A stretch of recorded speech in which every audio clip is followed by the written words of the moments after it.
Well, hello. Good morning, everyone.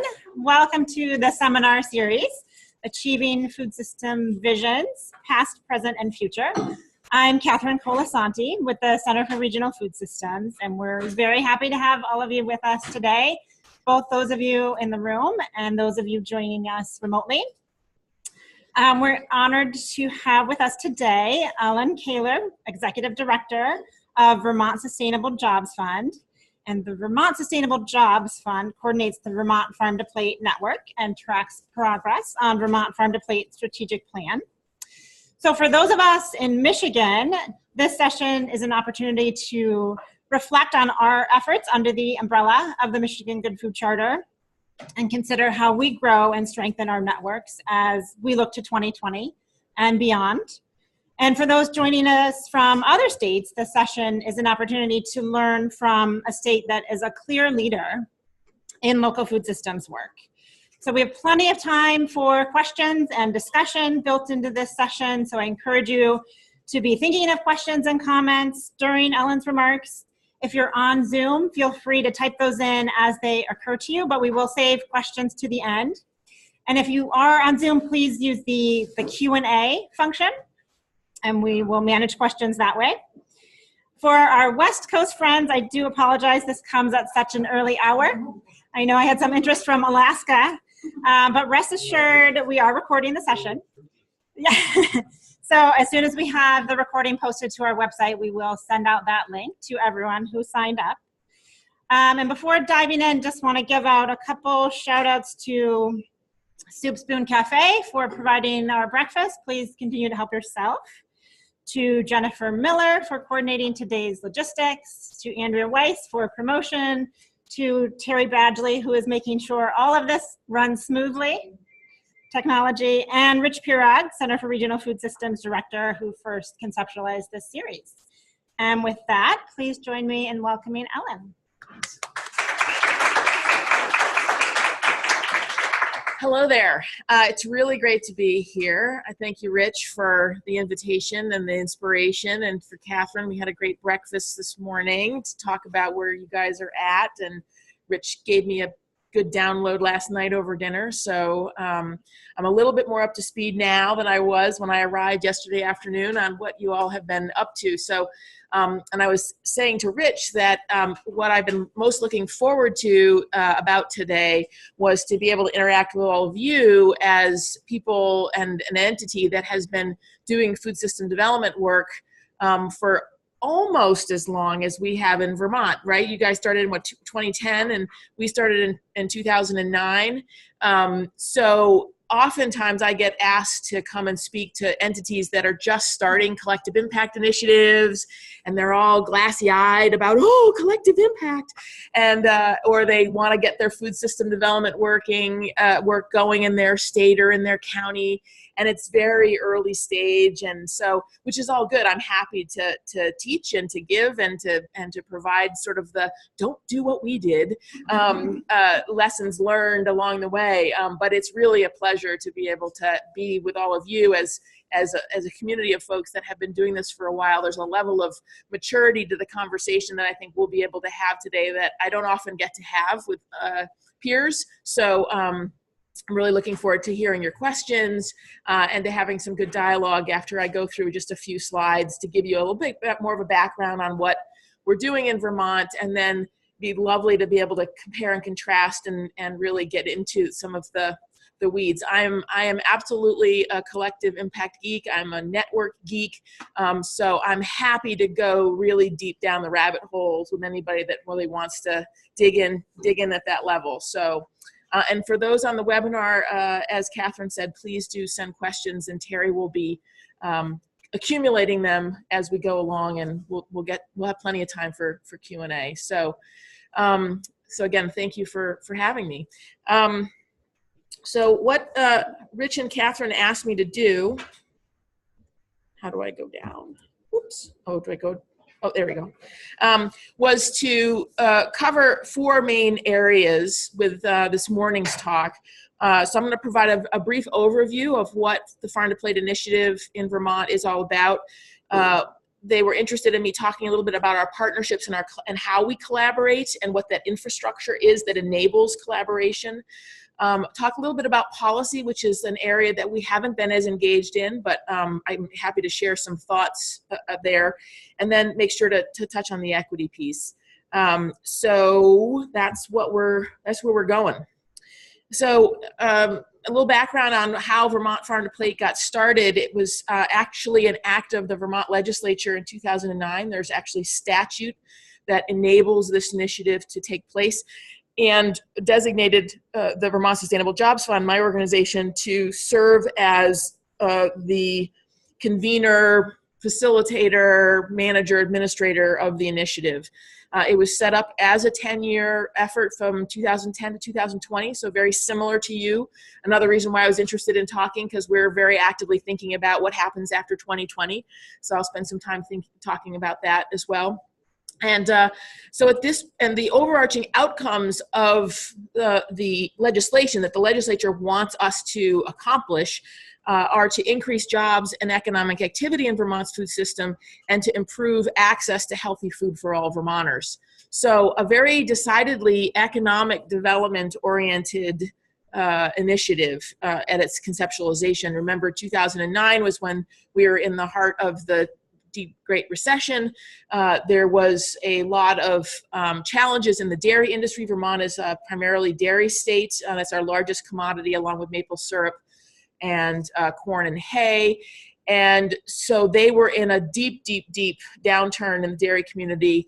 And at the same time, there was a lot of activity in the more local food movement side of ag and food in terms of farmers markets, farm to school, Vermont Fresh Network, which is a farm to chef initiative in restaurants, a lot of activity going on. And so there was this kind of interesting period of 2 things happening at the same time, and the legislature and also the philanthropic community wondering how do both things coexist here? What's really going on? So they tasked us with creating a strategic plan, with a 10-year time horizon that would ultimately get implemented in a way that would increase jobs, economic activity, and also focus on making sure that it was about all agriculture, all types of food, all types of markets for all people. That then led to a strategic planning process that lasted about a year. We released our plan in January of 2011, and it had 25 goals connected to it. We did that intentionally, and if anybody wants to understand why we have so many goals, and like you guys have 4 within the food charter, 6 goals, but four main components of the food charter. So I'm happy to go into that if anybody is interested. And then what we did was in October of 2011, about 9 months later, we launched the Farm to Plate Network to implement the plan. And that now comprises about 350 organizations. It's a network of organizations, not individuals. And can talk about why that is. So about 2012, once the Collective Impact series started to come out, then we had already been sort of going down the path of creating these conditions within Collective Impact. We didn't know it was called Collective Impact. It just made logical sense to us. So when the articles came out, we were like, oh wow, this is great. We're doing it right. So in terms of what we have built to date, our common agenda is our Farm to Plate strategic plan. Our mutually reinforcing activities is our network. We have a very robust continuous communications infrastructure that we've built over time, and I'm happy to go into any details on that. The Jobs Fund, my organization, serves as the backbone support organization. We adopted results-based accountability as our shared metrics framework. That was something that was really important, and I know that Collective Impact now has moved in that direction generally as well. And then we like to say that there's a 6th condition, which is broad and robust and multi-year funding. And I know that has been very important to everything you've done here with the Kellogg Foundation, funding you guys so well over the years. And that's a really important part of any, I think, multi-year, especially a decadal initiative. You got to have the funding partners behind you for the long haul, and not just, a couple years here and there. So like you, we've taken a whole food systems approach to the work, and we wrote our strategic plan around this. We went deep into the research, but also through the public engagement process at all components of the food system, from farm inputs to production, processing, really trying to understand wholesale, retail, distribution, looking at what are the drivers to consumer demand, what do consumers really want, and then ultimately nutrient management to have a full, complete soil-to-soil approach. This diagram was very intentionally structured to have the private sector as well as consumers in the middle, with the support infrastructure on the outside. So the ring on the outside is very intentional as the support system, which includes government agencies and policymakers, the nonprofit advocacy program, technical assistance organizations, trade associations, education and research, grassroots volunteers, all that, because the frame that we come from is that it's about the private sector being able to meet the desires of consumers and serve consumers in a variety of ways. And so what is the support system that will enable good farms and good food businesses to be able to thrive, with paying livable wages, doing it environmentally sustainably, being equitable, serving all markets, all communities, in those ways. So what would it take from a support system to enable that? And that's what we've been focusing in our network work on, both supporting the private sector with fixing bottlenecks, identifying gaps, and trying to remove obstacles for the private sector to be able to do what they do best, which is produce food. And then also trying to make sure that we have a robust technical assistance, research, education, workforce development, enough capital to then support all of that happening. As I said, we had 25 goals. We have well over 150 indicators actually built now, graphic visualizations that are on our Farm to Plate website that we're tracking, population level indicators. Sometimes there's performance measures on there, but mostly it's population level indicators to try to track track progress over time. So we've built them to have longitudinal data sets so that we can actually see where the trend lines are going. I'm happy to pull up the website at some point if anyone wants to see what that looks like, or you're welcome to do that yourself. Having this many goals helped us to really hone in on, well, what are the indicators that would show that we've got better processing infrastructure? What are the indicators that would show that we're making job increases and increased economic activity? How will we know that we're increasing local food consumption over a 10-year time horizon? None of these goals, the only goal here where we actually created a target was around local food consumption. We set a target of getting to 10% local food consumption by Vermonters by 2020. And that's the one that, because we had some, a sense of what might happen if we increased our local food consumption in terms of job creation. We've completely blown past what the economic model said. The economic model said that over 10 years, if we increased to 10% local food consumption, that we would have 1,500 net new jobs created. And as of the end of December 2017, we had 7,700 new jobs, net new jobs created. So completely blown through those economic models. For those of you in economics, you got to fix your models, okay? Or it actually looks good for us because we're like blown past what the economists had said. But anyways, so we're currently conducting a local food counts right now to actually see where we're at as of the 2017 numbers. The last time we did it was 2014 numbers, and we were at 6.9%. When we started, we thought we were probably at about 5%. So I think we're on track, and I'm really hoping we're going to blow past the 10%, but I'll have a better sense in a couple of months once the data gets back to us. So having 25 goals, as you can imagine, is kind of hard for the press to understand and get their head around, let alone like network members that are deep in it. So what we did a couple years ago was to say, okay, well, what are our actual strategic priority areas? Now that the network has been functioning for several years, what are we really honing in on as the real challenges? And so these have emerged as our strategic priority areas. You could think of them kind of probably similar to Rich, to your 6 goals. In some ways, we're just calling them priority areas. But they all trickle up into the 25 goals. Like all the 25 goals somehow are covered by these 5 priority areas. So protect and expand affordable, environmentally sustainable farmland and ag production, improve viability of farms and food businesses, increase local food availability and affordability in all market channels, increase consumer engagement and demand for local food, and meet food system employment needs in positive work environments. So a lot of our the network groups, our working groups and cross-cutting teams and task forces in some way, shape, or form are working on projects or having conversations or convenings or doing research that relate to these 5 priority areas. So when we built the network, and I'm a firm believer in building networks as the organizing framework for doing this work, because with any system, complex system, of course, no one entity, no one organization, no one person can fix a system.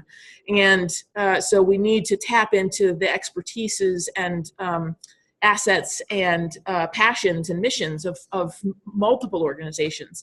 So in order to work together well, we felt it was really important to start well, which was we really wanted to build a culture within sort of the farm to plate effort, so that when you walked into a convening space that was a farm to plate meeting, that it felt different. We acted differently with each other. So we built in around a value around equity, that we really want to build an equitable food system that promotes dignity, including affordable access to healthy food and fair working conditions.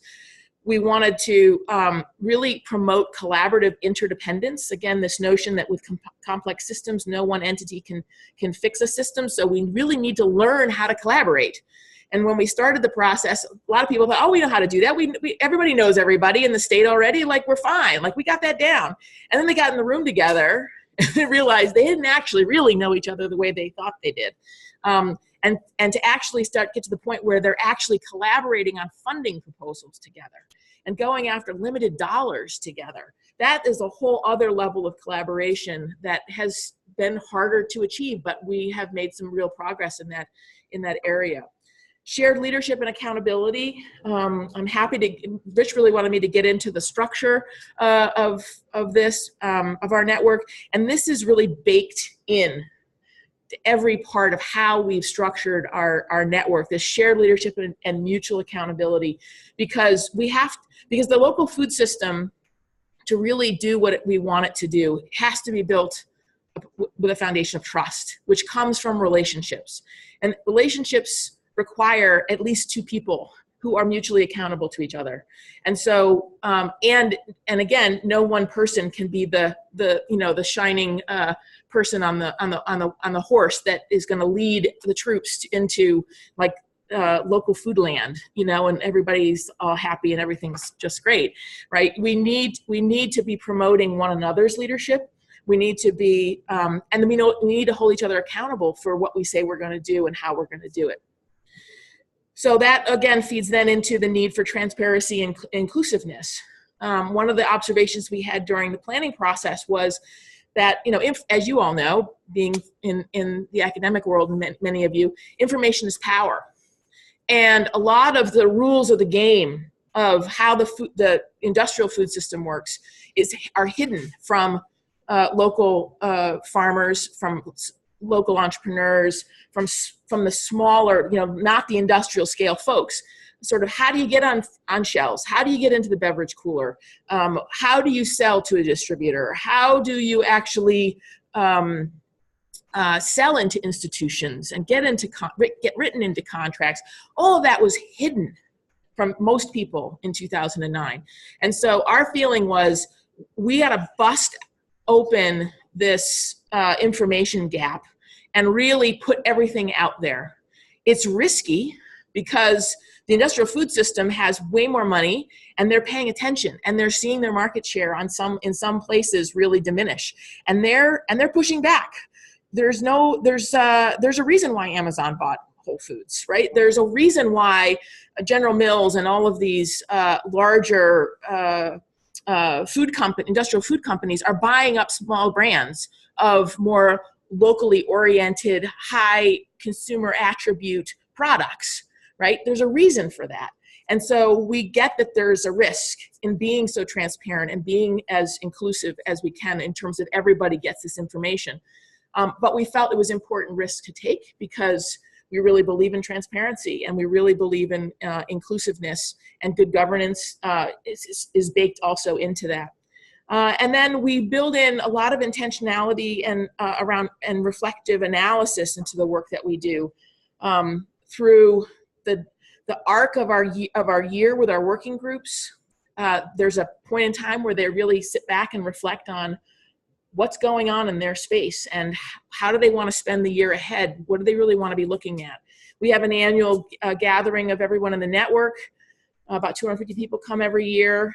And that, again, has a lot of reflective time built into it. Like, what are we learning? What are we seeing? What's emerging now that we didn't notice before, we couldn't see before? And we really have also really said it's got to be data driven. It's great to have stories. We have to have stories. We have to have anecdotes, but we cannot rely on just that. It has to be married with good data.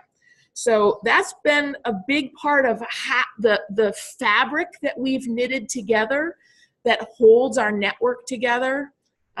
It has served us really well, I think, because what people have commented to us is when they come into a farm to plate convening, it feels different to them.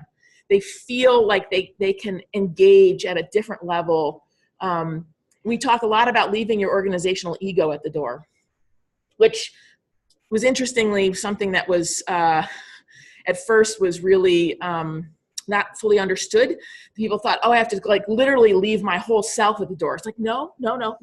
Just the positional, like, I represent so-and-so and we think this. It's just that part of what we leave at the door. And that has really served us well because it really enables us each to come forward with our best organizational selves and say, this is what I can offer. This is what I can contribute. This is what we have expertise in that we can contribute to the whole.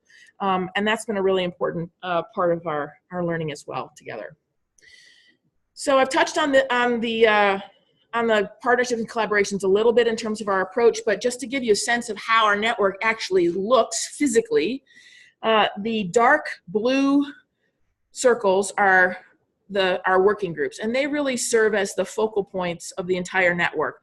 The real decision making that happens is at the working group level, not at the steering committee level, for instance, which is often the case with a lot of initiatives. Our working groups have chairs that are elected. They have a job description, they have a contract with us, they get a stipend from us, they have a work plan that they develop for the year, they meet about 4 times a year, and they decide what they want to work on. The little bubbles outside of the dark blue, the sort of lighter blue or gray bubbles, are what we call task forces, and these are very project specific. So they come out of the discussions and the work of the working groups. And so, for instance, agritourism is part of consumer and marketing. They're doing a lot of work to try to get more and more farmers and support farmers through technical assistance and materials and a week-long open farm week planned set of activities to increase revenue through agritourism on their farms and how to do that well. What are the insurance requirements for that? All of those kinds of nitty-gritty things happens at the task force level. We have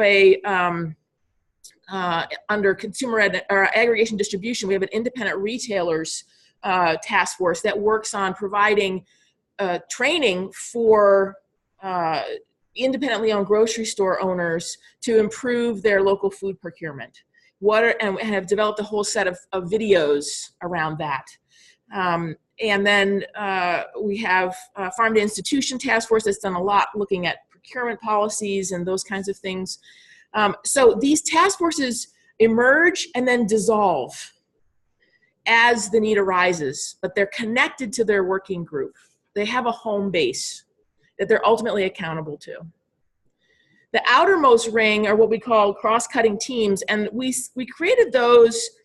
Some of them have worked really well, and others have struggled to really find their footing. But we created those out of this notion that these are issues that cut across the entire food system from soil to soil. So food access, while we wanted food access cross-cutting team to be paying attention to the entire network about how is each of the working groups contributing to food access, for instance, right? So if we had made it just a working group, then it would have been siloed.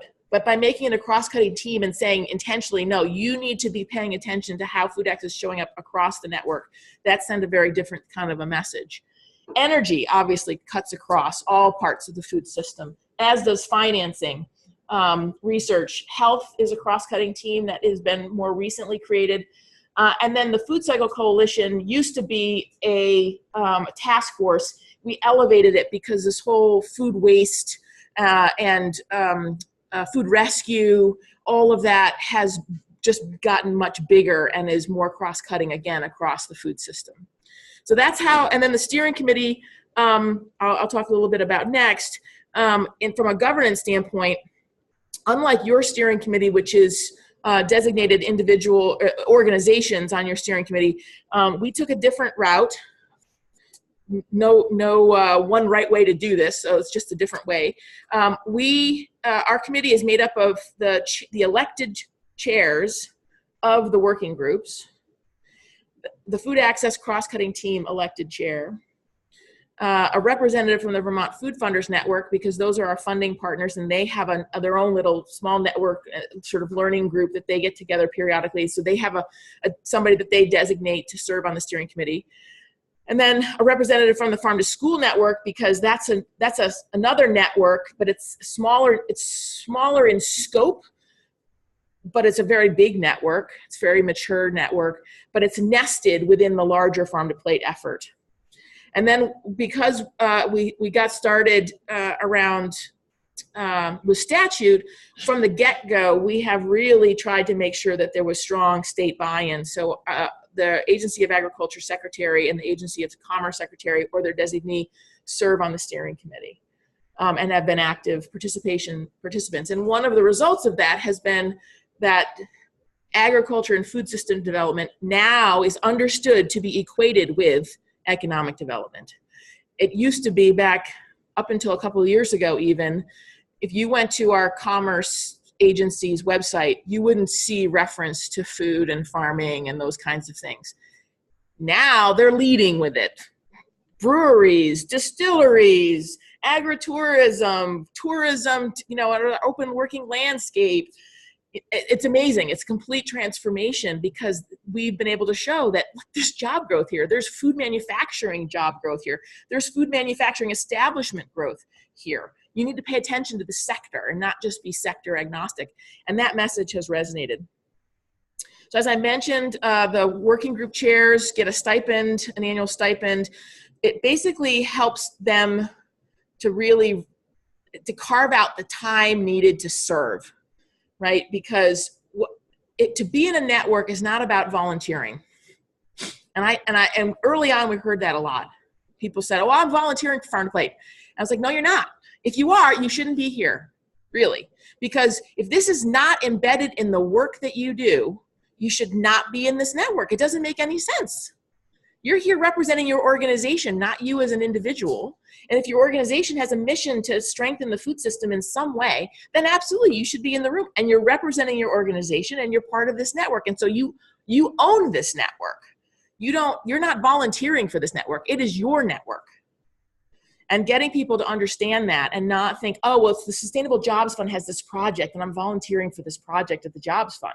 That was a big thing to get over. And there's still people that we have to keep, saying this to, but for the most part, I think people have really gotten it.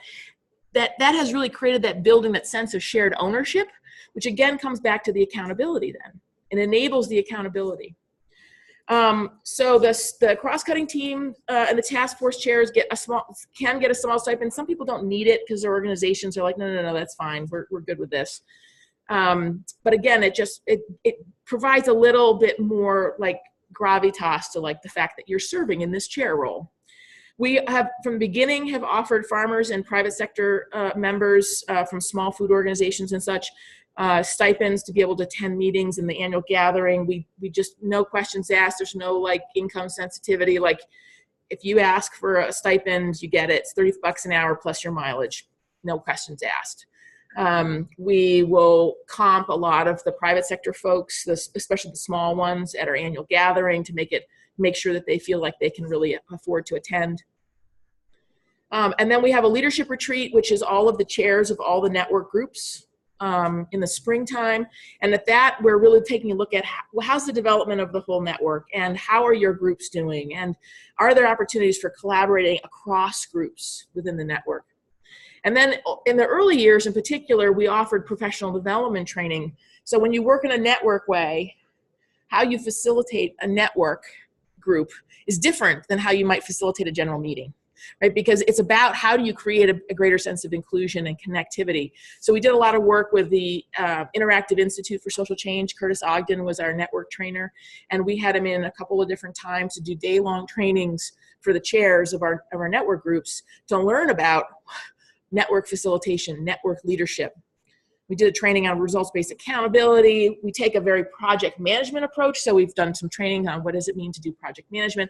So this has been really beneficial because, one, it means I don't have to have a staff of 18 people, right? I have a staff of 3.5 that work on this program that services all of these network groups. There's about 23 of these network groups. And I can do that because we have elected chairs who take it seriously and who have stepped up into those roles.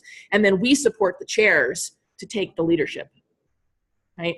So that's a little bit of a difference. And we do the elections the way that we do them now. They're every 2 years, in part because we wanted to make sure that, one, somebody had a graceful exit if they just didn't want to do it again.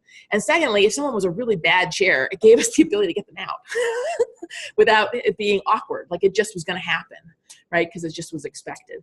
So that's been really helpful and from a mutual accountability standpoint. So in the first year of our so when we released the plan, everybody was like so chomping at the bit to get to action. I'm sure you guys experienced this too, right? And so we're like, okay, we're gonna launch this network. We're gonna try it for a year, see how it goes, because nobody had done anything like this before. And so then they get in the rooms together. They self-selected which working groups they wanted to be in and such. And at the start, we just really focused on the working groups. The cross-cutting teams took a little longer to get going. And then they started they're like, oh yeah, we know everybody, da, da, da. And then they like all of a sudden just slowed down for almost 2 years of, well, we don't really actually know what you do, NOFA, and we don't know about that program. I thought I knew about that program. So they spent a lot of time the first couple of years really getting to know each other, inviting in people to do panels, really digging in deep. Again, the working groups meet quarterly. So they would have 1.5 hour long, deep conversations and then some additional sharing or exploration, or they would sponsor some research to happen so they could better understand what was going on in the distribution system or around food recovery issues or whatever. So it wasn't really until starting in year 3 that we started to see greater alignment happening, because people better understood how they fit, what was their piece of the puzzle in the whole system. So they could understand more where they fit, who they should be collaborating with, how they could work together to advance the goals and the projects within the network. And now we're in year 7. And because we went slow in the beginning, we can now go fast. So that's one of my mantras. You go slow to go fast.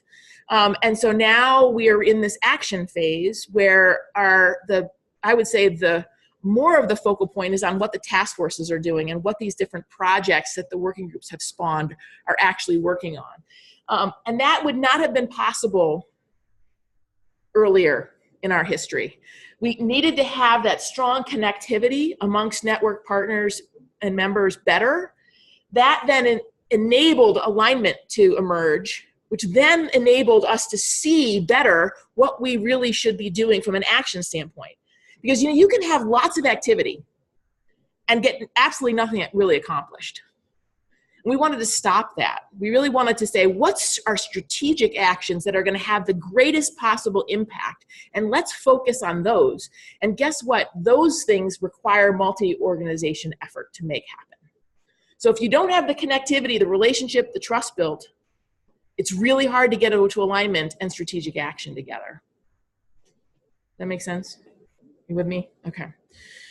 So one of the things that's naturally occurred, one other thing I should say, even if you're in the action, you never stop building connectivity and alignment. You have to attend to those all along the way.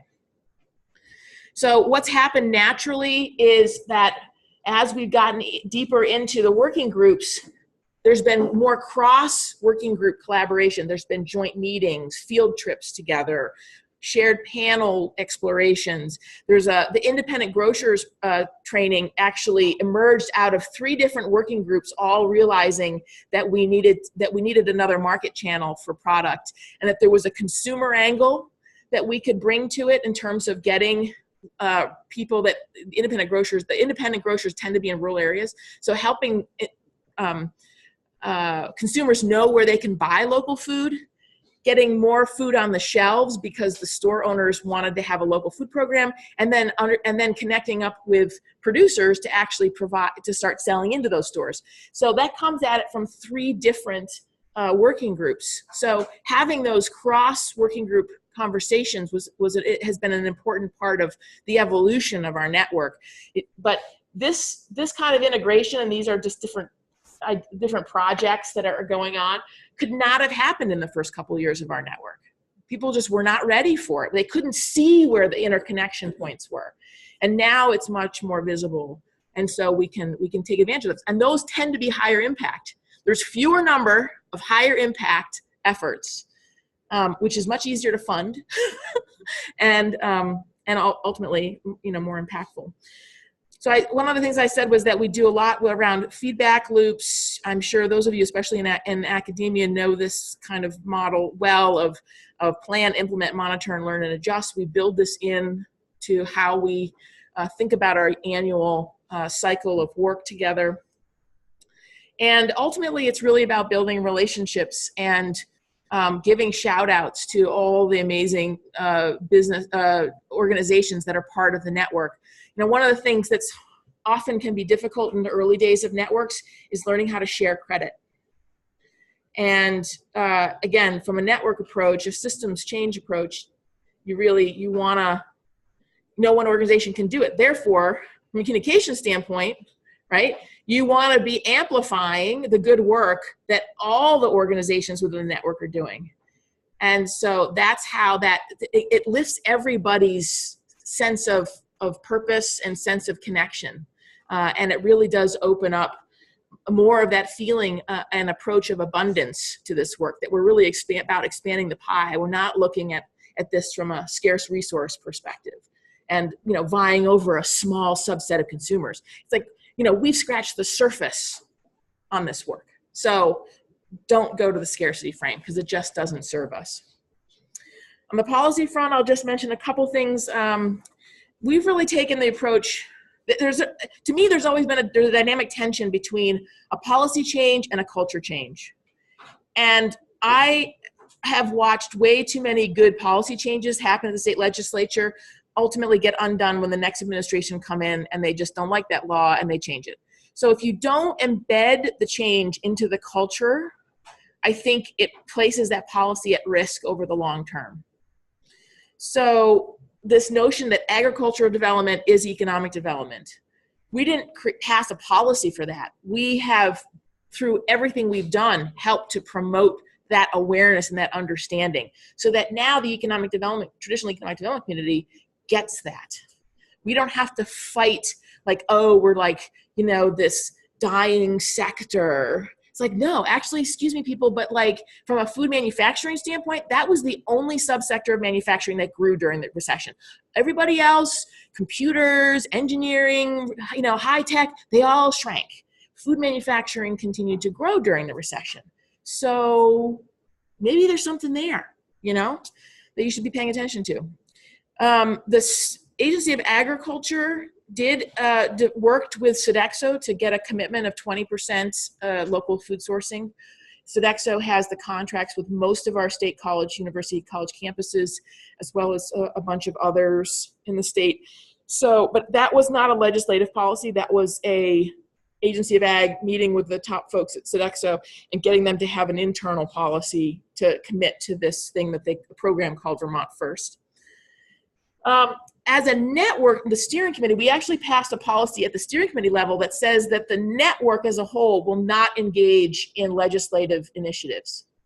We did that very intentionally because we have 350 members. So how do you work on a piece of legislation like GMO labeling when you've got the dairy community completely against it and the foodies completely for it, and you're trying to hold together a big tent of folks? So what we've done instead is say any organization within the network, you're free to do any kind of policy and advocacy work that you want.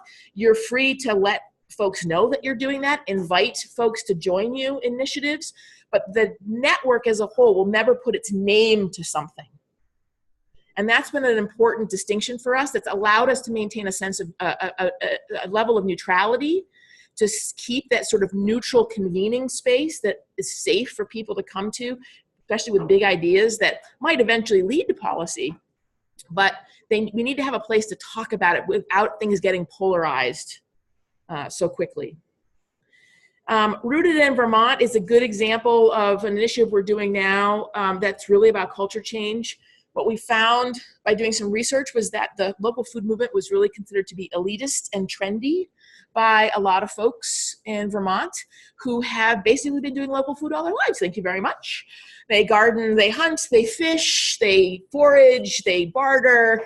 And so they're like, why is this anything new? It's just like, now I'm paying $15 for a hamburger. Like, what's wrong with you people? So what we wanted to do was to really celebrate all the different entry points into local food consumption, from eating to from gardening to fishing to hunting, all of those things. And so it started as primarily a social media campaign, but now it's really branching out. We're going to a lot of festivals and county fairs and lots of more places where there's just a lot of more celebratory things happening anyways, and getting people to talk about how they're rooted in Vermont. Now that's a culture change, because eventually we're going to be able to say, oh, you're rooted in Vermont. Did you know the strawberries are in at Joe's store down the road? That will lead ultimately to more consumption of local food, but we're not leading with that, right? We're really just celebrating where people are at. There's a lot of federal policies that are outside of our control. So again, network members can work on those, like our dairy policy, but honestly, the federal policies are such a mess usually that we have stayed out of the fray and just tried to fix what we can fix locally. And the one thing I will say is on our horizon is a local food definition. Our legislature passed a local food definition in 2007 that said local food is 30 miles, is Vermont in 30 miles from the place of origin. So when I heard that, I thought, oh, well, that's like having a bubble of 30 miles around the state of Vermont, because if you are on the border, 30 miles is into New Hampshire or into New York or into Quebec or into Massachusetts. So the Attorney General's office doesn't like that. I mean, they're like, okay that we interpreted that. They understand why we interpreted it that way, but it is causing some problems with accounting perspectives, and also just monitoring. Now that local food has become more hot and it has more of a market presence, sort of how you define local has become more important. So that's on our horizon, that we're going to have to look at that statute and maybe make some modifications. And finally, with equity, we're a very white state, 97%. So where equity shows up for us is also very challenging to work on, because it's primarily undocumented labor on our dairy farms. And nobody knows the number in total. It's somewhere between 1,500 and 2,000, mostly from Mexico. And it's one of those things that is the underpinning of what makes dairy even remotely possible in the state. And because of immigration laws the way they are, and especially now, it just has made it very, very, very difficult, because if you try to develop a lot of programs to support migrant workers, then they become found. So we have really struggled with how to navigate this. And there is a migrant justice organization. They're very strong in the advocacy realm. And so we do what we can to support them, and different network members support them, but it's been really hard to really call attention to the situation, because it's put so much in jeopardy, and it's caused by forces way bigger than what we can address. So we've done things in Vermont, for instance, where we've made it possible for migrant workers to get driver's licenses, for instance, and to make sure that they have access to health care and can get to health appointments and those kinds of things. But in terms of really doing serious work with that community, it's really, really challenging. And then, so on the equity front, it's primarily around socioeconomic barriers to local food, just overall wages, ability to actually just gain access to healthy food, period. And there's a lot of organizations doing a lot of work on that front. A lot of anti-hunger initiatives, food access, that are really about immediate needs, really addressing immediate needs, not structural change. And then we also do have a couple of organizations that are starting to do more around job training, Community Kitchen Academy, training people to get their serve safe, learn how to be able to work in restaurants. Salvation Farms has a commodity program they developed where they do gleaning from farms, and then they have a worker training program that then lightly packages or lightly processes those foods and then sells that into institutions. And there's a job training component, a lot with ex-offenders actually doing that. So yeah, that's what I have in terms of formal presentation. Happy to take whatever your questions are. And do you want to start in the room or go with online first, or how do you want to go? Okay. Yeah. Just threw a lot at you. So like, if you need a minute to like stand up and stretch and think, feel free. The first question, who does the data collecting and reporting? So who does the data collecting and reporting is the question. Someone on my staff, annually what we do is we update the data visualizations that we've created. So for instance, here's one, just happen to have it ready to go for you, which shows, actually you can't see along the bottom because the bottom's cut off, but it basically goes back to, I think maybe 2002 or something like that. So we started in 2009, which is where the line of 58011 is. Total numbers of jobs in the food system of 58011. And so every year we get we combine the NACE codes that are within the food system with non-employer statistics so that we can capture sole operators, because a lot of food businesses and many farms are sole operators. They don't have paid staff. So if you just go with NACE codes, you're not going to capture that. And it's quite a large number in some cases. So we built a methodology for who are the workers and business owners within the food system. And then every year we just replicate that and we add to it. So this is where you can see the trend line. We're now at 65,714 people that are employed in some way in the food system. And so you can see the trend line has accelerated the growth and from the point at which we started farm to plate. So it's those kinds of data visualizations that we've been building based on our goals. And so I have a staff person that when the data becomes available annually, we try to update them. Sometimes we're behind the 8 ball on it, but we endeavor to do that. And we periodically will add data visualizations to the mix as well.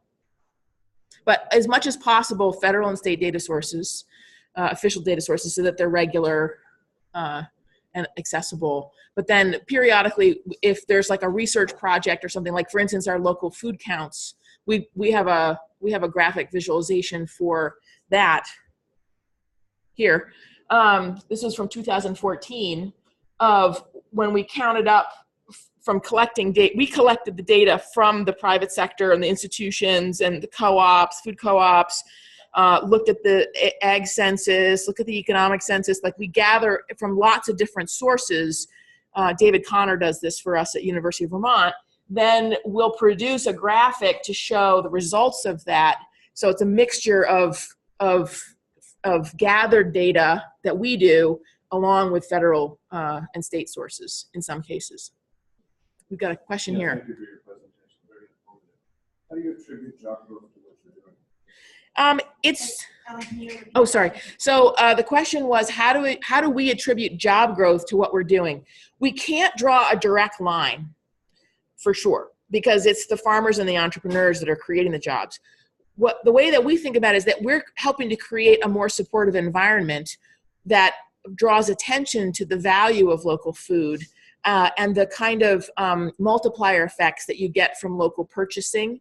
And talk a lot about the attributes of local food. A lot of people want to support their farmer because they're still living rurally, and so they know people in their communities. So it's not as much of a stretch as if they were just totally in an urban center where they have no connection to any kind of farms whatsoever. But yeah, we don't try to draw a correlation. We simply say, this is what's happening. But I think what we can say is that, if that line was more flat, then really we're not really having an impact. But I think that because there has been an uptick, there has been this growing trend by consumers, and we help to create the buzz around it, that has made entrepreneurs and farmers feel more confident that there is a growing marketplace. And if they can get a sense of that the demand is growing, that they hear the need or the desire for more food, then it makes it easier for them to then have the confidence to make the investments to expand their operations. If you expand your operation, you need more workers to do those things. So it's kind of a virtuous cycle that way. And I feel like a lot of what we're trying to do is, in that information sharing, is really illuminate what's happening in the marketplace. Because if you're a small farmer, a food entrepreneur, you don't get out much. You're so busy working on your business and in your business that getting out to conferences, you don't have money to pay for expensive market research.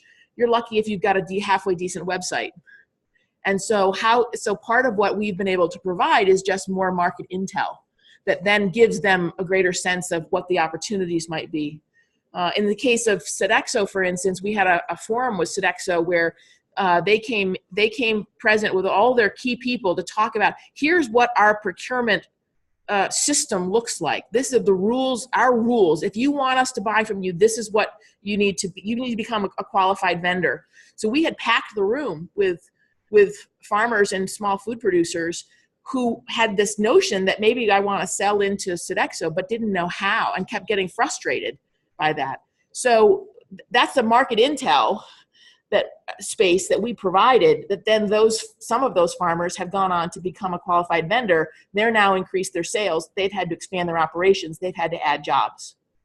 Does that make sense? Yeah, thank you. The legend, is that the growth of the jobs in the different yes. areas? So dark red is food service and drinking. Farm operators is orange. Yellow is food and beverage stores. Brown is hired farm workers. Blue is manufacturing. Green is distribution and storage. And the top brown bar is food inputs. Farm inputs. So we took a look at the entire food system and then said, what are the NACE codes within those components of the food system? And then, vertically it's by year and horizontally it's by type. And then the total number of jobs. Yeah. Yep.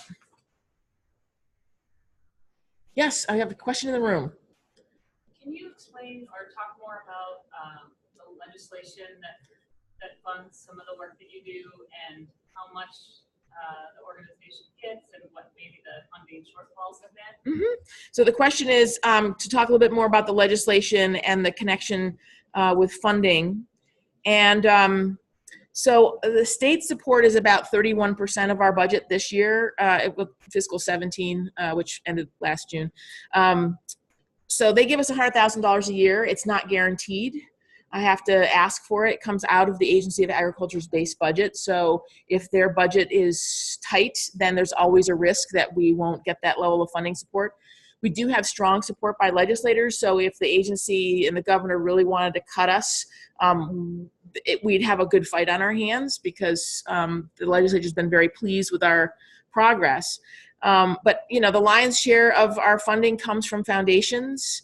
Some funders fund our network as a whole, are just backbone services, and then there's some funders that will really only fund projects like our independent grocers work or Rooted in Vermont, something like that. And then we have a small amount of corporate sponsors, which primarily helps to fund updating and improvements to our website and provide and sort of buying down the cost of our annual gathering. And then there's, others kind of like registrations and stuff like that for events and things. So the budget, that's sort of the core budget of just providing the backbone services, I would say between 3.5 staff and sort of if we just did that, it'd probably be in the about 350 range to provide those core services. But then I raise, $80,000 to $85,000 a year to cover just chair stipends. And the Grocers Project is a $75,000 project a year, and Rooted in Vermont is a $60,000 project a year. So that's how you get to 736 is like sort of this is the all-in running our annual gathering, which we heavily subsidize, those kinds of things. Yeah, another in the room.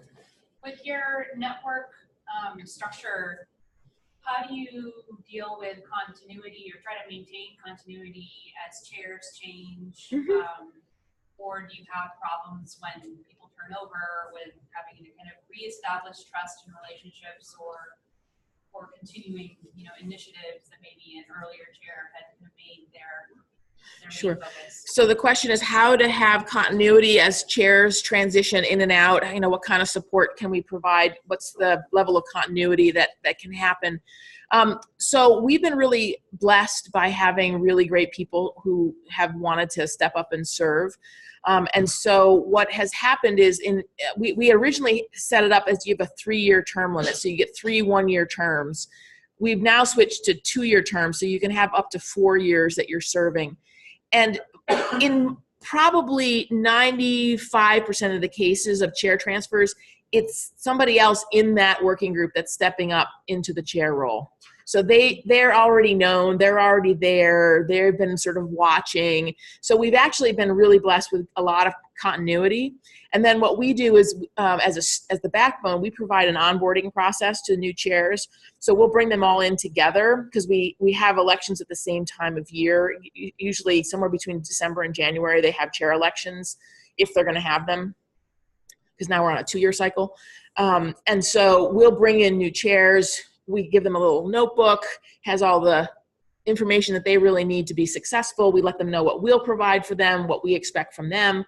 And so that we've gotten good at the onboarding process. And then there's always one of my staff in the room for any of the meetings. So we also provide a lot of the continuity so that, for instance, if we know that there's another working group that is talking about farmland succession, we can bring that up like, just a heads up, the farmland access working group is going to have a big discussion. They're starting to have discussion about farmland succession, production processing work. Maybe you guys should think about a joint meeting kind of a thing. So we can provide some of that cross-group connectivity as well.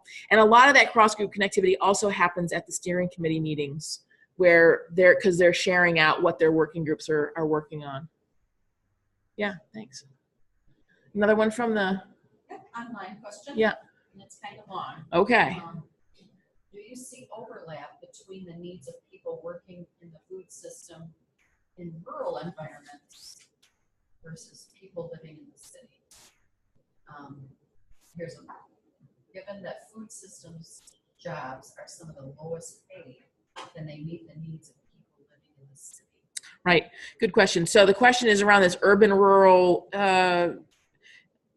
where food is being produced, where it's being consumed, jobs and wage levels within the food system, and can people who live in rural areas, can people afford to work for food businesses, basically? So again, it depends in terms of the types of jobs. We have jobs, again, these tend to be more in the, well, let me start here. Vermont is primarily rural. Burlington, the largest city, has 40,000 people. Okay, so there's an order of magnitude here. We don't have a Detroit. We don't even have an East Lansing. So we're still very, very, very rural. So, but that said, you know, there is a whole range of jobs. On our website, in our Getting to 2020 section of our website, where we have all the data visualizations, goal 18 relates to wages and jobs. And if you go there, you'll see that we've built wage, what they call whiskers within Tableau, to show the ranges of wages for certain job occupational titles, so that you can see that there's a whole range of types of jobs within the food system. So if you're a hired farm worker for the summer, yes, you're probably making 10, 11 bucks an hour. If you are a marketing specialist who has a firm that just happens to focus on food businesses, you might be making $75,000, $80,000 a year, you know, because it's a specialized area. If you're working in a diner as a wait staff, you might be making sort of the minimum wage, which for us right now is, I think, $10.50 an hour. But if you work at a higher end farm to table restaurant, you know, you could be walking home every night with a couple $100 in tips. So there's a huge spectrum. That's not to say that there's not a lot of work that needs to be done. One of the sessions we're going to have later today is around farm and food business viability. It's a big interest of mine, because my experience over the years working with a lot of businesses is that in many cases, not all, but in some cases, they leave a lot of money on the table, meaning net margin on the table, because they are so focused on working in their business that they're not actually working on their business. And my feeling is that, and this is proven out with the one-on-one coaching work we do with a lot of food entrepreneurs, is if you can help them to find ways to be more profitable, because they're looking at their business model differently, they're really looking for opportunities to expand their markets in smart ways and gain more price for their product because of who they're selling to, those kinds of things, and be able to get better margins. The first thing they usually spend their money on is improving the wages of their employees. So I really feel like, you know, we do get some pushback from more traditional economic development folks that says, yeah, but okay, so you've created 7,700 net new jobs, but, you know, like, how good are they? It's like, well, you know, some of them are in food manufacturing and they're actually pretty decent. Some of them are CDL truck drivers and they're basically being paid. People are like, you can apply for a job without your CDL license. And if you can basically show up to work, be clean, they will pay for your CDL license. And then you're full decent salary with full benefits, because there's such a demand for CDL truck drivers, for instance, right? So again, it depends on where you are, and it depends on what you're doing. One of my biggest concerns, quite frankly, is the number of food system majors being graduated from colleges that, like, their orientation is to work for a nonprofit. And there's just not enough jobs there for all the people that want to work in food systems. It's like, I really feel like we're doing a disservice in some cases, and we should be doing more around entrepreneurial development and actually getting passionate food system people employed in private sector positions where they can actually influence and transform from the inside more traditional food businesses. But that's just my bias. Sorry. Yeah. And this one's a little long too. How would you suggest handling food sheds that cross state lines? I live in a place where we are closely tied to a neighboring state where there is a great deal of interchange, often much more than we have with the southern part of the state. Great question. So the question is, how do we deal with more of a food shed orientation? And when you are in an area where there's more cross-border trade happening than, say, with other parts of the state. That happens all over the place in Vermont. In southern Vermont, for instance, in a town called Brattleboro in Windham County, they have very strong connections with the Pioneer Valley in Massachusetts, northwest Massachusetts, and with southern New Hampshire farms around Keene and that area of New Hampshire. There's no problem there. Because, I mean, and that's why we like the definition of Vermont plus 30 miles. Because in some parts of Vermont, up against the eastern area, because New Hampshire is so skinny in certain areas, we actually, 30 miles is you're in Maine. 30 miles, you're way into Quebec.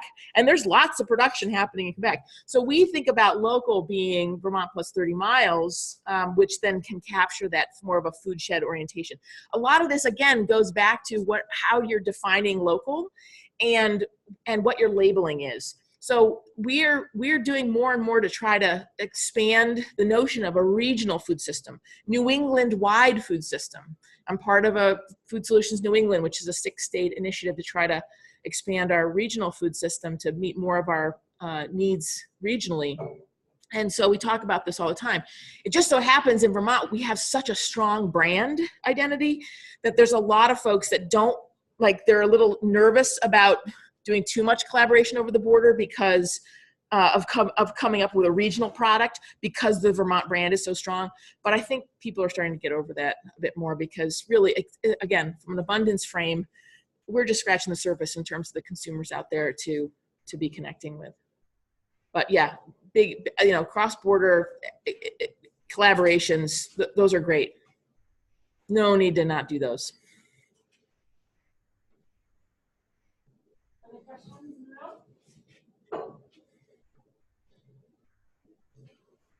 I have one.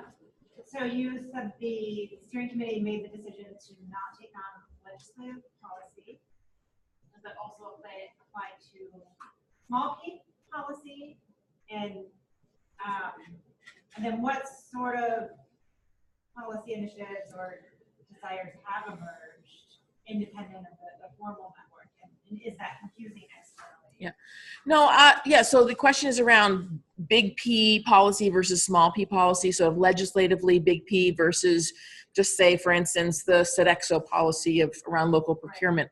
There's a lot we've been working on the small P policy side of things. And again, some of that is coming, but it's more of an awareness building, we realize that in order to get schools and institutions and hospitals to do more local procurement, that there was some more education about why that's a good idea, more education about how to do it in terms of direct to farm purchasing or working with distributors, how to ask distributors for more local products, the power that those institutions actually have to be able to influence the kinds of food that distributors are willing to let them even know exists out there to buy. And then there's the contracting policy side of things. If a school, like our universities, have 5-year contracts with the food service entities that they contract with. So making sure that local food is part of what gets put into the RFP that goes out. And so, there's a policy that's there, right? And so part of this is around education and around knowing sort of when there's opportunities to push for a policy. But then, for instance, this is not policy, but it's advocacy that can support policy, which is the hospitals, for instance, a few years ago, they wrote a letter, all 14 of them in the state signed on to a letter that got sent out to the distributors that they all buy from, saying, our collective buying power is X hundreds of millions of dollars. Y'all better start taking better care of us. Because we want more local food. We want to have policy. We have policies internally that we want to be moving in this direction. And if we're going to continue to work with you, then we want better service. One-on-one, they're not going to get very far, and it's pretty lonely. But together, they can actually move things a lot more. It's been the same thing with what Healthcare Without Harm has been advocating nationally, is getting more of that work to happen, or Good Food Challenge, same kind of thing. So there's ways that advocacy can support little P policy, but yeah, so hopefully that answers. Yeah. I saw that as one of your partners are the two agencies. Yes. Where is the Vermont Farm Bureau in your network? So the Farm Bureau it's a good question. The Farm Bureau during the prime farm to plate years, up until about a year ago, was really kind of MIA. The question was, where's the Farm Bureau in all this? The Farm Bureau is still primarily conventional dairy folks that are members of the Farm Bureau. It's primarily a service organization in terms of insurance and those kinds of things. They really struggled to have a presence at the State House for the last several years. So they have not been a player. That is starting to change. They have a new president who is an organic vegetable farmer, actually, and is breathing new life into the Farm Bureau, and has more of an orientation to understand that you can have both things happening simultaneously. So I'm actually going to be meeting with them in a couple of weeks as part of our Farm to Plate 2.0 listening tour that we're doing, to really ask them, like, would you please really engage with us in Farm to Plate? Like, how can we include you more? And how can we be of greater service to what you're trying to do with your members? So that's sort of a to come big question mark for us, because Farm Bureau just has not been a strong presence in our state for many years. Yes, we have an online question. Are there people from other states who are part of the network? No. So the question was, are people from other states part of our network? No, because it's really about the Vermont food system. There's the Food Solutions New England that I mentioned, which is a 6-state initiative. And so there's a lot of organizations in other states that are part of this regional question. But the Farm to Plate really is a Vermont specific initiative. Yeah. We got a question in the room. I was just going to ask how you worked with University of Vermont, because our work here in Michigan has been pretty heavily, the backbone organization has been MSU, either the Center for Regional Food Systems or our for MSU Extension. We have a statewide working team that supports a lot of the good food work that we do across the state. So just kind of wondering how you partnered with them and maybe some suggestions you might have for us, reaching out beyond MSU to continue to grow partnerships with organizations like the Vermont Small that we might have here. Sure. So the question is, what is our relationship with the University of Vermont as our land grant institution in the state, and how do we work with them and them with us, and how are they engaged in helping the overall development of the food system?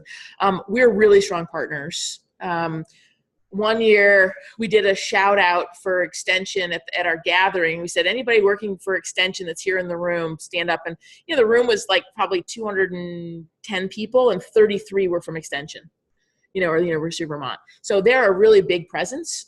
They're critical from an agronomics research perspective in terms of their work with farms.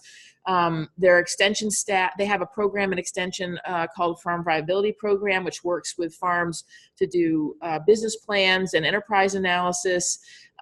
David Kahler is there, so he's always doing research that is really connected to what, and oftentimes it's because a nonprofit like No for Vermont, the Northeast Organic Farming Association, says, we need to understand this more. David, can we get money and have you do this? So there's very strong collaboration there, for instance. We snagged him, but you got rich, so we had to get somebody. To be fair, let's see. There's a lot of systems analysis work. We have a complex systems lab, and they do a lot of work on water quality and climate change, which we then bring in and make sure that's informing the work that we're doing.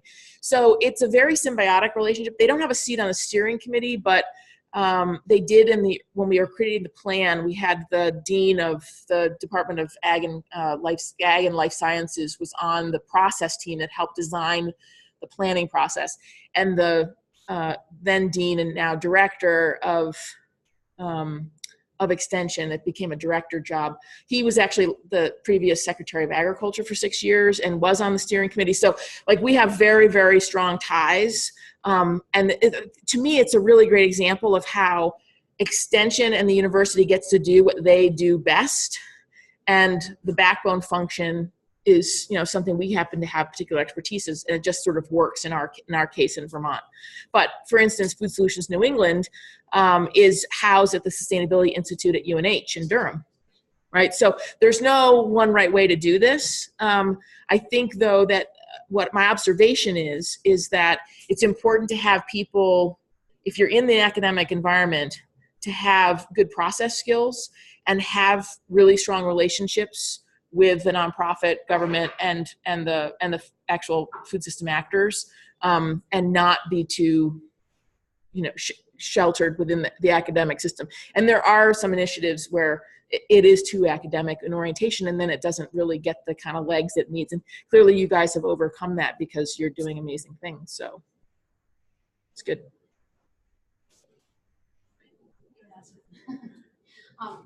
So I work with local food councils here, and I'm wondering what the local council scene looks like in Vermont and how those groups engage with Vermont.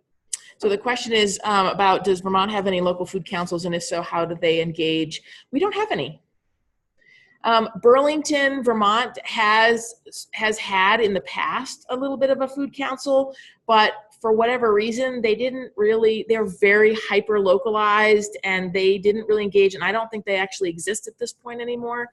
I would say probably they didn't, because Farm to Plate emerged when it did, right, as food policy councils were starting to emerge. I think Farm to Plate basically became the proxy for what food policy councils often are, at least the policy level. And then we are, you know, obviously doing a bunch of actual development work in addition. So yeah, it hasn't emerged, but other parts of New England, Rhode Island has a really strong one, as you know. Massachusetts has a number of strong ones. So they're definitely players at the regional level. Yeah. Has there been much resistance to or hesitation to talk about the climate change, water quality, to kind of the environmental impact side of food systems? So the question was, has there been any resistance to talking about climate change and the impact on food systems? Absolutely not, because very early on in this whole process, of course, we had Tropical Storm Irene, which really did a number on a lot of our farms. In fact, one whole farm literally got completely eaten by a river and is no longer.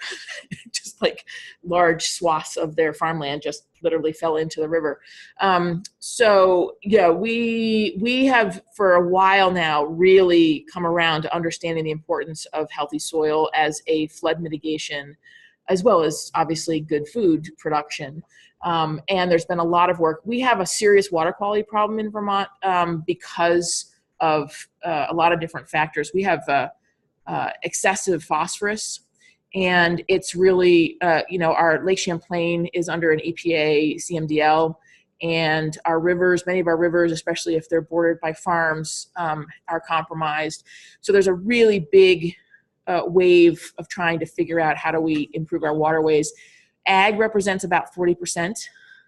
You wouldn't know that by the narrative and the angry appeals of all the folks from away that have moved to Vermont that don't like the smell of manure, even though they moved next to a farm, and or who just don't understand like historic phosphorus, you know, or the fact that you know, riverbank erosion, like the phosphorus is just stored in that. And when you have big water events and you sloughing off whole sections of riverbank, like there's nothing you can do about that. It's going to be there as a long-term issue.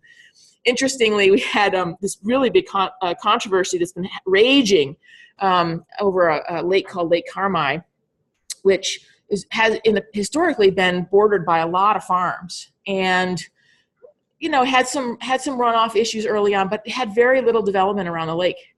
And then in the last several years, they've had wicked algae blooms, like where the lake is literally unswimmable, like you cannot go in the water.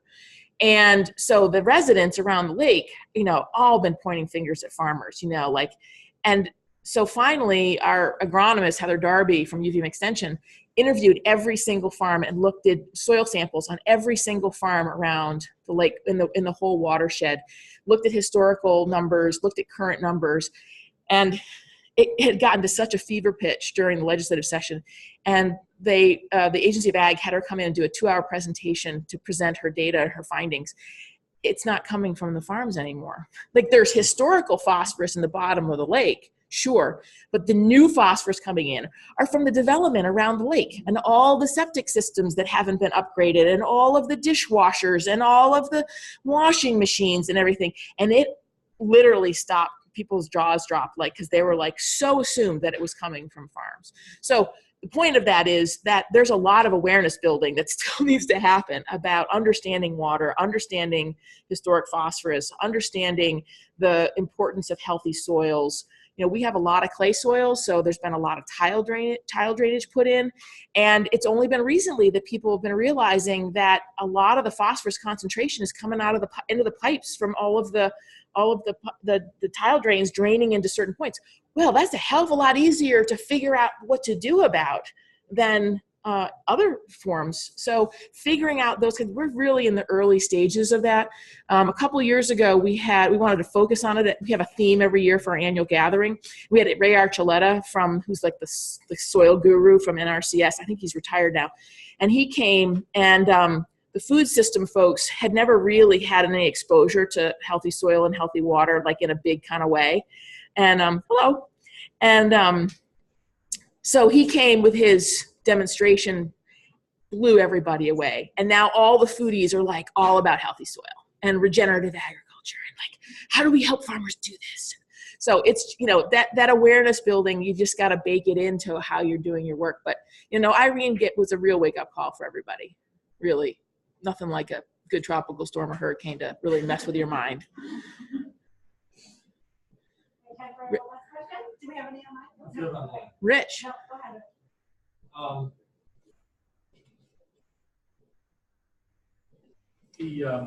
In your presentation, Ellen, you brought up early on about when you were starting this work that the local food work, the path to sort of scaling up was sort of hidden. In other words, you know, including things like financing. Yeah. And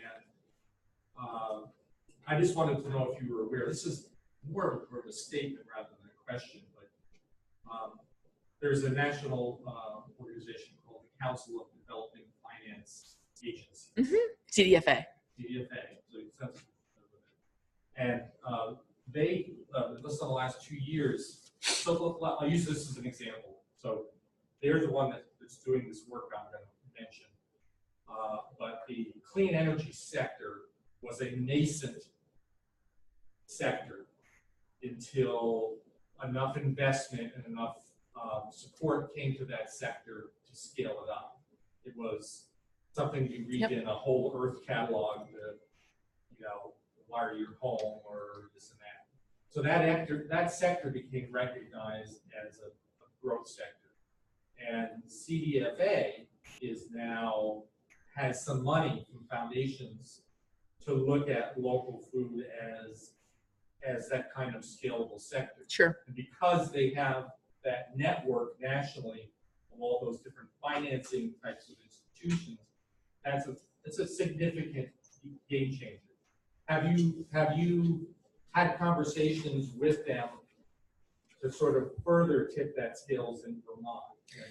We are, yeah, so the question is around the CDFA group is starting to focus on food system development and bringing some serious dollars to the table to try to invest in companies that are going to expand and help food system businesses scale to market opportunity. So yes, we recently had a couple of phone calls with the two guys that are running the CDFA, the food portfolio, and Eric DeLuca, who's our financing cross-cutting team chair, is actually going to be on the advisory council. So we're just starting to know what they're doing nationally. I will say though that we have spent a lot of time since the very beginning into developing a very robust capital, what we call a capital continuum. We have a diagram that I'm happy to share if anybody's interested that really shows the different types of capital that's available and who does it and where does it land on the equity to loan scale, the debt to equity scale. And we've worked really hard. We have a slow money chapter. We've done a lot of entrepreneurial showcases. There's a lot of work to help to educate now Main Street investors in learning how to invest in farm and food businesses. Woody Tash has been to the state, I don't know, 4 or 5 times at least. So there's been a lot of awareness building around the different types of capital and how to match the right type of capital for the need and the stage of development of businesses. We talk a lot about the stage of development, the scale of operation, and the market channel that you want to get into, and really having balance sort of in a triangle kind of way with those 3 things so that you really get the right massive capital for what you're trying to do at the scale that you're at and what the kind of market you're trying to get into.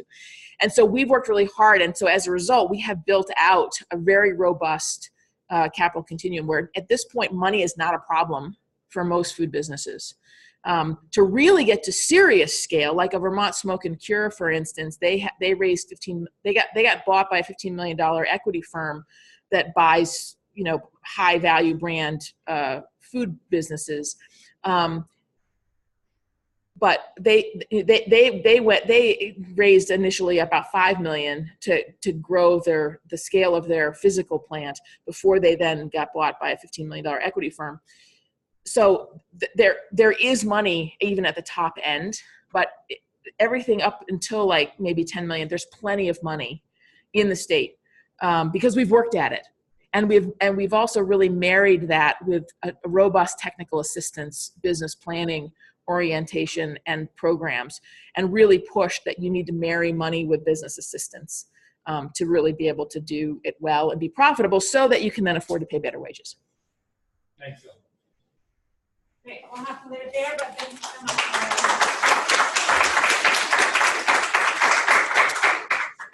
Thank you everyone for joining us today. Just in closing, wanted to note that this is the first of a 3-part series. So if you enjoyed today's session, I'll just note that we have Michael Dahl with Minnesota Food Charter coming October 18th, and Tom Kelly with Food Solutions New England. So we heard a little bit about how Vermont interacts with Food Solutions New England. We'll hear about the regional initiative from Tom on November 15th. So if you enjoyed today's session, mark your calendar for those dates. And lastly, I'll just note that everyone who participated today will be receiving a brief survey. We'd love to have your feedback on today's session. That will help us in refining the plans for these last 2 sessions, as well as convening events like this in the future. So thanks again for joining.